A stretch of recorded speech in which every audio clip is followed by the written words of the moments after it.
आम्रपाली का अंतैनाग के साथ वैशाली चले जाने के बाद अजातशत्रु उससे बात करने के लिए उसके कक्ष में आता है, लेकिन वो उसे कहीं भी नहीं मिल रही थी। यहाँ तक कि उसने सैनिकों को और दासियों से भी पूछ लिया था। सभी ने एक ही बात कही कि सुबह से ही किसी ने उन्हें नहीं देखा। तो वहीं दूसरी तरफ विशाखा मगध में ही उस तीरंदाज के तीर लेकर जगह जगह लोहारों के पास पता लगाने की कोशिश कर रही थी कि आखिर ऐसा तीर कौन बना सकता है। वो महल की तरफ वापस लौट रही थी, लेकिन अक्सर वो महल के पिछले द्वार की तरफ से आया जाया करती थी। वो द्वार से कुछ दूरी पर ही पहुंची थी कि तभी उसकी नजर त्रिलोक सिंह पर पड़ी, जो छुपकर महल से बाहर जा रहा था। उसे जाते हुए देखकर विशाखा खुद से कहती है, त्रिलोक सिंह पिछले द्वार पर, और इतनी सावधानी से कहाँ जा रहा है। इसके बाद वो भी उसका पीछा करते हुए जाने लगी। त्रिलोक सिंह महल से ज्यादा दूर नहीं गया था। वो एक तालाब के किनारे बने घरौंदे पर जाकर किसी का इंतजार करने लगा। अंधेरा होने लगा था, लेकिन हल्की हल्की रोशनी अभी भी बाकी थी। विशाखा भी उससे कुछ दूर पर जाकर छुप गई और देखने लगी कि त्रिलोक सिंह आखिर कर क्या रहा है। चारों तरफ सन्नाटा था, लेकिन कुछ पल बाद ही वहां एक आदमी आया, लेकिन उसने कंबल से खुद को ढक रखा था। उसके हाथ में एक बड़ा सा थैला था जिसमें उसने कुछ रखा हुआ था। उस आदमी को देखकर त्रिलोक सिंह ने तुरंत कहा, किसी ने तुम्हें यहाँ आते हुए तो नहीं देखा? उस आदमी ने ना में सिर हिला दिया। इसके बाद त्रिलोक सिंह ने एक भारी भरकम पोटली निकाली और उस आदमी को पकड़ाते हुए कहा, अब वापस मत आना, जितनी दूर जा सकते हो चले जाओ। विशाखा उनकी बातें सुन रही थी, लेकिन सिवाय त्रिलोक सिंह के उस आदमी की आवाज समझ नहीं आ रही थी। वो आदमी हाँ में सिर हिलाकर अपना थैला उठाकर जाने लगा, लेकिन उसने जैसे ही थैला उठाया, उस थैले से लोहे की छड़ जैसा कुछ गिरने की आवाज आई। वो आदमी झुककर उसे उठाने लगा। त्रिलोक सिंह ने भड़कते हुए कहा, इन तीरों को साथ लेकर क्यों घूम रहे हो तुम? यदि किसी ने देख लिया तो अंजाम जानते हो ना। इसे कहीं दूर भूमि में गाड़ देना ताकि किसी के हाथ ना लगे। जैसे ही विशाखा ने ये सुना, उसका ध्यान उस लोहे की छड़ पर गया। वो छड़ नहीं बल्कि तीर था, बिल्कुल वैसा जिस तरह के तीर से अजातशत्रु को घायल किया गया था। ये देखते ही विशाखा अचंभित स्वर में कहती है, इसका मतलब वो तीर त्रिलोक सिंह ने चलवाए थे। लेकिन इससे पहले वो कोई प्रतिक्रिया दिखा पाती, पीछे से उसे कुछ आहट सुनाई दी और उसने तुरंत सतर्क होकर पीछे देखा। विशाखा के पीछे कोई और नहीं बल्कि मगध का सेनानायक था। सेनानायक को देखकर विशाखा ने कहा, आप यहाँ क्या कर रहे हैं? तो सेनानायक ने कहा, हमारी छोड़िए, आप क्या कर रही हैं? विशाखा ने तेजी दिखाते हुए कहा, अभी बात करने का वक्त नहीं है सेनानायक जी। अभी हमें त्रिलोक सिंह को और उस आदमी को पकड़ना है, वरना वो भाग जाएंगे। आइए हमारे साथ। इतना कहकर विशाखा वहां से हवा की तेजी से दौड़ते हुए गई और उस आदमी के रास्ते में आ गई जो अभी अभी वहां से जा रहा था। उसे रोकते हुए विशाखा ने कहा, इतनी आसानी से चले जाओगे? थोड़ा स्वागत करने का मौका तो दो। उसे देखकर आदमी समझ गया और उसे धक्का देकर भागने लगा, लेकिन उसके पलक झपकाने से पहले ही विशाखा ने उसका हाथ पकड़ा और तोड़ कर रख दिया। आदमी चीखने लगा।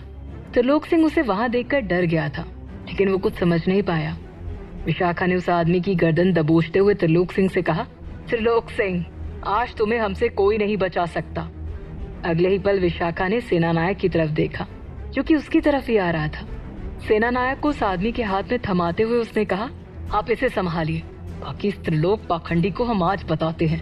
त्रिलोक सिंह सेनानायक और विशाखा को देखकर घबराते हुए कहता है, नहीं नहीं, हमें छोड़ दो, हमने कुछ नहीं किया है। कभी नहीं त्रिलोक सिंह, गद्दारी की सारी सीमाएं पार कर दी हैं तुमने। इतना कहकर विशाखा 2 कदम चली ही थी कि तलवार की आवाज आई। वो एकदम से रुक गई। उसका चेहरा दर्द से लाल हो गया था। उसने धीरे से अपने पेट की तरफ देखा तो एक तलवार उसके पीठ को चीरकर बाहर निकली हुई थी और रक्त की धारा बह रही थी। विशाखा की आंखें लाल हो गई थी। उसने सामने देखा तो त्रिलोक सिंह उसे देखकर मुस्कुरा रहा था। विशाखा ने अपनी बची कुची सांसों को बचाते हुए जब पलट कर देखा तो सेनानायक सामने खड़ा त्रिलोक सिंह के साथ साथ हंस रहा था। विशाखा के चेहरे पर उलझन बिखर गई। वो कुछ नहीं बोल पा रही थी। तब त्रिलोक सिंह विशाखा के पास आया और उसका मजाक उड़ाते हुए कहा, जब सैन्य शक्ति अपने हाथ में हो तो किसी भी राज्य को अपनी मुट्ठी में किया जा सकता है। विशाखा को समझने में देर नहीं लगी कि वो सेनानायक त्रिलोक सिंह से मिला हुआ है। विशाखा के प्राण अब जवाब दे रहे थे, लेकिन उसने कहा, इतना बड़ा धोखा, ये बोलकर वो अपनी तलवार लेकर सेनानायक को मारने के लिए उनकी तरफ बढ़ी ही थी कि त्रिलोक सिंह ने अपनी तलवार निकालकर उसके गर्दन पर चला दी। विशाखा देखते ही देखते धराशाही हो गई। उसे देखकर सेनानायक और त्रिलोक सिंह जोर जोर से हंसने लगे और वो आदमी भी डरकर वहां से जितनी जल्दी हो सकता था भाग गया। त्रिलोक ने सेनानायक के कंधे पर हाथ रखते हुए कहा, अच्छा हुआ वक्त पर तुम आ गए, वरना ये विषैली नागिन आज हमें डस ही लेती। तो सेनानायक ने कहा, ऐसा नहीं है, अच्छा हुआ आपने पीछे से हमें बुलवा लिया था और तब हमें ये दिखाई दे गई। तो त्रिलोक सिंह ने कहा, खैर जो भी हुआ बहुत सही हुआ, ये मारी गई, वरना आगे चलकर ये और इसका भाई हमें हमारा काम नहीं करने देते, क्योंकि यही एकमात्र ऐसी विषकन्या है जिसके पास हर ताले की चाबी थी। कोई भी कारागार नहीं जहां से ये निकल कर ना आई हो। वैसे सोचा नहीं था कि इसे मारना इतना आसान होगा। सेनानायक की बात पर त्रिलोक सिंह ने कहा, इसे तुमने नहीं मारा है, इसे मारा है भरोसे ने, जो वो तुम पर कर रही थी। भरोसा एकमात्र ऐसा अस्त्र है जिसके आगे बड़े से बड़े हार जाते हैं। इसे लगा कि तुम इसकी सहायता कर रहे हो, पर इसे क्या पता था कि आज इसका ही अंत हो जाएगा। बेचारी। एक तरफ सेनानायक ने धोखे से विशाखा को मार दिया था, लेकिन दूसरी तरफ महल में आम्रपाली को ना पाकर अजातशत्रु के सब्र का बांध टूट चुका था। उसकी बेचैनी अब क्रोध में बदलने लगी थी। उसने महल का कोना कोना छान मारा था, लेकिन आम्रपाली का कुछ भी पता नहीं था। यहाँ तक कि वो सम्राट के कक्ष में भी नहीं थी। ये पता लगने के बाद अजातशत्रु वापस आम्रपाली के कक्ष में आया और पागलों की तरह वहां चारों तरफ एक नजर देखने के बाद क्रोध से चिल्ला उठा, आम्रपाली, आम्रपाली। उसने वहां रखे सबसे बड़े गुलदस्ते पर गुस्सा उतारते हुए उसे जमीन पर पटक दिया। तब भी उसका क्रोध शांत नहीं हुआ। उसने भड़कते हुए कहा, पिताश्री, आपने हमारे साथ खेल खेला है, यह आपने अच्छा नहीं किया। ऐसा कहते हुए अजातशत्रु तुरंत आम्रपाली के कक्ष से बाहर निकलकर सम्राट के कक्ष की तरफ जाने लगा। तभी सेनानायक के साथ त्रिलोक सिंह ने उसे गुस्से से लाल होकर जाते हुए देख लिया। उसकी स्थिति देखकर त्रिलोक सिंह ने कहा, अवश्य कुछ गंभीर बात है, और वो तुरंत अजातशत्रु के रास्ते में आ गया। इतने गुस्से में कहाँ जा रहे हो भांजे? क्या आम्रपाली ने कुछ कहा? अजातशत्रु ने त्रिलोक सिंह को घूरते हुए कहा, रास्ते से हट जाइए मामाश्री। सम्राट बिंबिसार ने आज हमारे साथ बहुत बड़ा खेल खेला है। उन्होंने आम्रपाली को कहीं छुपा दिया है। ये सुनकर त्रिलोक सिंह हैरान हो गए, लेकिन अगले ही पल कुछ सोचते हुए उसकी आंखों में कुटिलता छाने लगी। उसने तुरंत कहा, हमें पता था, कुछ तो दिमाग में चल रहा है उनके, वरना इतनी आसानी से वो पीछे हटने वालों में से नहीं है। अगले ही पल अजातशत्रु फिर से सम्राट से मिलने जाने लगा था। त्रिलोक सिंह उसे रोकते हुए कहते हैं, ऐसे नहीं, अब ऐसे लड़कर तुम अपना ही नुकसान कर लोगे भांजे। तुम्हें क्या लगता है, तुम जाओगे और उनसे पूछोगे कि आम्रपाली कहाँ है, और वो तुम्हें बता देंगे? अजातशत्रु सवालिया नजरों से त्रिलोक सिंह की तरफ देखने लगा। त्रिलोक सिंह ने तुरंत उसका हाथ पकड़ा और अपने साथ अपने कक्ष में ले आया। वहां आकर उसने कक्ष का द्वार बंद कर लिया और फिर अजातशत्रु से कहा, भांजे, वो मगध के संस्थापक हैं, उन्हें कमजोर समझने की भूल मत करना। उनकी कमजोरी आम्रपाली थी, लेकिन वही उनकी ताकत भी है। तो कोई भी ऐसी गलती मत करो जो तुम पर भारी पड़ जाए। अजातशत्रु को त्रिलोक सिंह की बात उचित लग रही थी। त्रिलोक ने आगे कहा, यदि आम्रपाली वापस चाहिए तो ऐसे ही बिना योजना के सम्राट के पास मत जाओ। बात मानो, शेर का शिकार करना है तो उसकी तैयारी से जाना चाहिए, वरना शेर का निवाला शिकार करने वाला खुद बन जाएगा। त्रिलोक सिंह की बात सुनकर अजातशत्रु क्रोध को शांत करते हुए कहता है, तो बताइए क्या करना है? ये सुनकर त्रिलोक ने कुटिल मुस्कान बिखेरते हुए कहा, सम्राट बनना है। अजातशत्रु को शांत देख उन्होंने कहा, सोच लो भांजे, आम्रपाली को सम्राट आसानी से छोड़ने वाले नहीं है, और आम्रपाली तुम्हारे पास तब तक नहीं आएगी जब तक तुम खुद सम्राट नहीं बन जाते।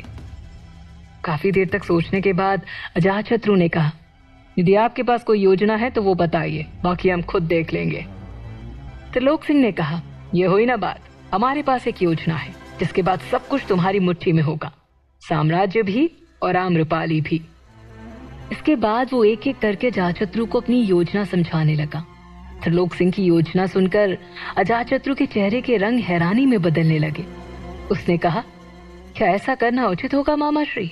आम्रपाली क्या सोचेगी, प्रजा क्या कहेगी हमारे बारे में? तब त्रिलोक सिंह ने अपनी कपट भरी समझदारी दिखाते हुए कहा, हाँ जी, यदि तुमने ऐसा नहीं किया तो सम्राट बिंबिसार कर जाएंगे।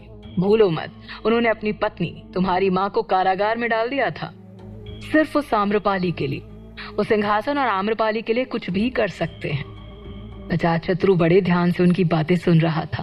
त्रिलोक ने उसे भड़काने की सारी सीमाएं लांघ दी थी और कहा, और रही बात आम्रपाली की, तो यदि वो तुम्हारे साथ नहीं भी आती है तो एक सम्राट कुछ भी कर सकता है, उसे उठाकर ले आएंगे, फिर देखते हैं कैसे नहीं आती।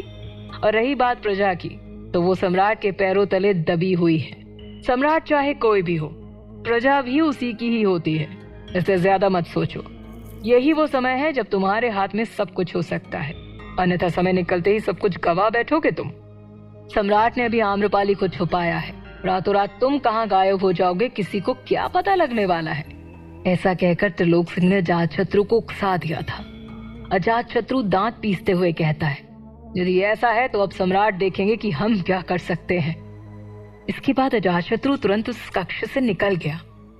इधर सम्राट अपने कक्ष में थे और अपने आसन पर बैठे थे। उनका चेहरा बता रहा था कि उनका स्वास्थ्य ठीक नहीं है। अगले ही पल उनके कक्ष का द्वार एकदम तेजी से खुलता है। उसकी आवाज इतनी तेज थी जैसे कोई दरवाजा तोड़ दिया गया हो। सम्राट ने देखा तो द्वार पर अजातशत्रु आंखों में क्रोध लिए खड़ा था।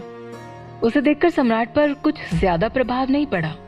वो पहले से ही जानते थे कि अजातशत्रु उनके पास जरूर आएगा। उन्होंने अपनी नजर उससे फेर ली और दूसरी तरफ देखने लगे। अजातशत्रु उनके समीप आते हुए कहता है, हमारे साथ खेल खेलकर आपने अच्छा नहीं किया पिताश्री। क्या जरूरत थी आपको ऐसा करने की? सब कुछ ठीक हो जाता यदि आप आम्रपाली हमें दे देते। जैसे ही उसने ये कहा, सम्राट अपने स्थान पर खड़े हुए और शांत स्वर में कहते हैं, 2 बातें कहेंगे, ध्यान से सुनना। पहली बात, आम्रपाली तुम्हें कभी नहीं मिलेगी, और दूसरी बात, अपने दिमाग की गंदगी साफ कर दो तो सब कुछ ठीक हो जाएगा।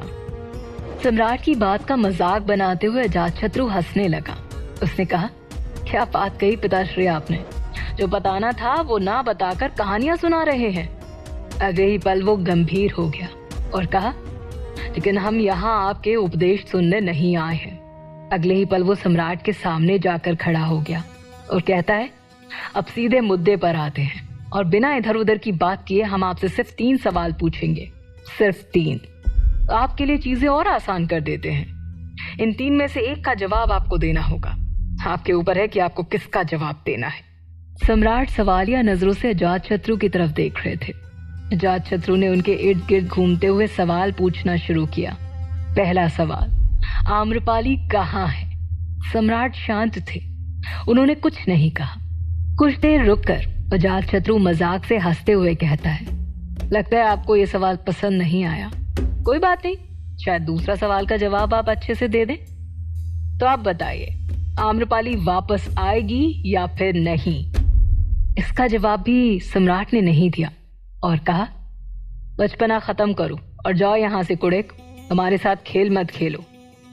ये सुनकर अजातशत्रु रुका और उनकी आंखों में झांकते हुए कहा, खेल तो आपने शुरू किया है पिताश्री, उसे खत्म तो मैं कर रहा हूँ।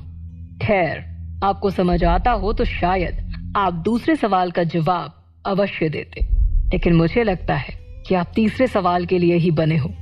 ये कहकर अजातशत्रु सम्राट के ठीक सामने तन कर खड़ा हो गया और कहा, तो इसका जवाब अवश्य दीजिए। बताइए, इन दोनों में से आप क्या पसंद करेंगे, मौत या आजीवन कैद? अजातशत्रु करने क्या वाला था? अजातशत्रु के इस दुर्व्यवहार पर क्या सजा सुनाएंगे सम्राट? आखिर क्या थी त्रिलोक सिंह की योजना?